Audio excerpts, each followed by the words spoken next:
Time now to take you through the Sunday papers. With me this morning to review them are the Sunday Mirror's political editor Nigel Nelson and the writer and academic Mo Lovett. So welcome back to both of you. And we are going to take a look at the front page of the Sunday Telegraph first, aren't we, Mo? Because you were interested in this one. This is Liz Truss talking about what she's going to do should she win the leadership race. We get the announcement tomorrow, of course, and a real sense that she's going to hit the ground running. That's certainly what she's making out. Yeah, absolutely. I mean, I'm sure I'm not alone in being really, really concerned as to what's going to happen in terms of the energy crisis. And Liz Truss has said that she's got a twofold approach to the energy crisis, that she'll do away with sticking plasters and kicking the can down the road and really tackle this full on. So her two-pronged approach is that she will unveil immediately, as soon as she takes office, immediate support for households and businesses to relieve the kind of pressure on them immediately, and then she is going to tackle the deep-rooted problems which the paper says has been exposed by COVID and the war in Ukraine.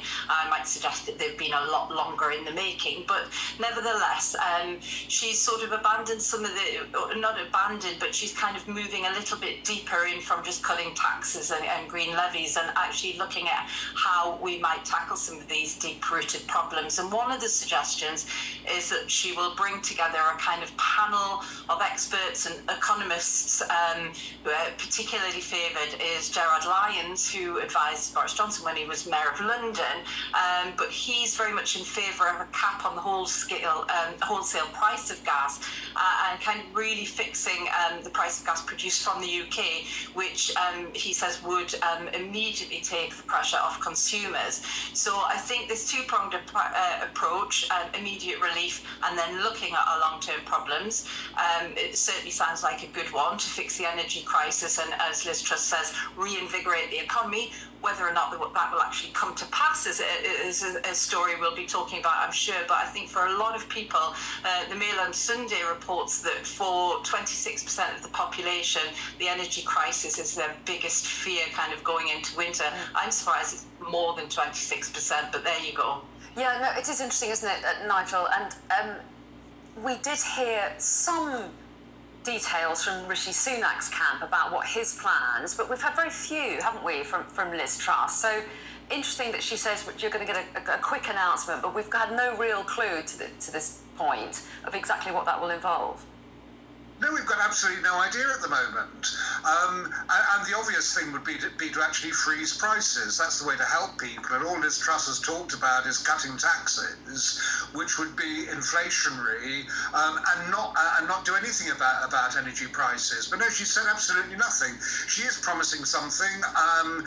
Let's see what it is. But she really needs to get a move on. It's all very well setting up a panel of experts, but there's a huge urgency to deal with this one now, before prices rise in October. That's right, and as Mo was saying, a real priority for people according to the polls.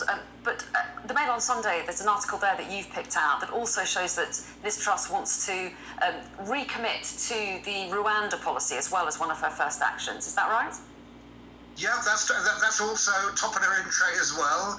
And I mean, Rishi Sunak would have done the same thing, which I find really disappointing. I just think that the whole Rwanda policy is morally, practically and financially wrong. And I'm surprised that they don't scrap it, that it won't deter people smugglers. We had 500 migrants crossing the channel yesterday, 60,000... But it's not in place yet, to be fair. No, but it should be acting as a deterrent, because people are being earmarked for sending over to Rwanda. And as for the financial cost of it, it would cost you £600,000 to send each migrant to Rwanda, whereas you could keep them in a hotel here for the next 12 years for less than that. The important thing really is to actually sort out our asylum system, and the best deterrent would be not to make people claim asylum in this country. If they claim somewhere else, they wouldn't need to cross the channel. Well, yes, which is what the government says is the main purpose to avoid those dangerous crossings, isn't it? I'm sure we'll hear a lot more about that again, and also because the whole policy is being looked at, isn't it, to see whether or not it can go ahead. But let's move on for now, shall we, Mo, to the front page of the Sunday Times, and this is President Zelensky of Ukraine addressing the fact that people are suffering in other parts of the world from the energy crisis that's been exacerbated by Putin's war. So what exactly is he saying?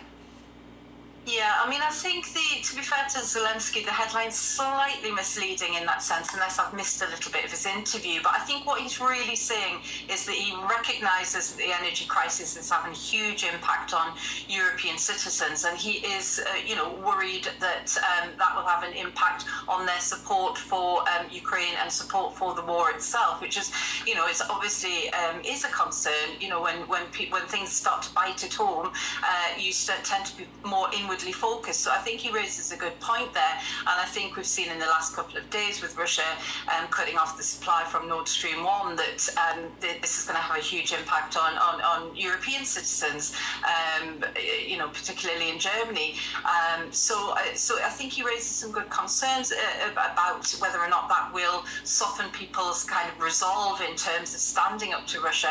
I hope it doesn't. I mean, I think we can do both things. I think we can offer solidarity to the Ukrainian people who are fighting for their sovereignty and fix our energy problems at home. I don't think it necessarily needs to be a trade-off, but of course it needs a lot of courage and a lot of kind of. I think we sometimes suffer from a little bit of complacency and mediocrity in the West, and perhaps we need a little bit more courage to kind of stand up to Russia, even though it is going to have an impact on us. And I think I'm slightly surprised by some of the commentators saying that they hadn't expected Russia to retaliate in terms of gas supplies, because I would have thought that's very obvious. It's not that we're fighting a proxy war exactly, but the war itself will spill out from economic sanctions into kind of gas supplies, and that seems to me a fairly obvious kind of consequence of the war. Do you sense, Nigel, that President Zelensky is concerned that people who are struggling with the cost of living crisis will say, why are we spending so much money sending help to Ukraine? Do you think this is part of him saying, we need to do this, it's really important to protect all of us? Yes, I do. He must be worried about that, and some people have been saying that. In fairness to Boris Johnson, he never wavered on his commitment to Ukraine. And as far as I can see from the leadership campaign, neither will Liz Truss or Rishi Sunak if he happened to become Prime Minister. I think our support for Ukraine is absolutely nailed on, and Zelensky doesn't need to worry about it. But Mo's absolutely right. Why we're surprised that Russia is using this as a weapon, we certainly shouldn't be. And Nigel, also in front of the Sunday Telegraph, there's a story on a different subject, and it's about booster jabs for the pandemic, which is a subject that we used to talk about all the time, and now it's getting less airtime and column inches, isn't it? But what are they saying on the Sunday Telegraph? Yeah, I think you're right. Actually, it is getting much less sort of attention. This is the new booster vaccine, which will protect you against the original coronavirus and also the Omicron variant. Being rolled out in care homes tomorrow, and from the week after that, over 75s will be able to get it from their GP or pharmacist. And what the Telegraph says is the people they're talking to say there aren't enough vaccines to go around.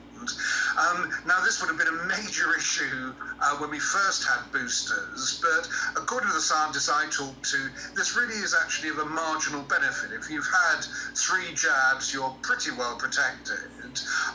It won't do you any harm. It's worth getting it if you can, but it's not going to be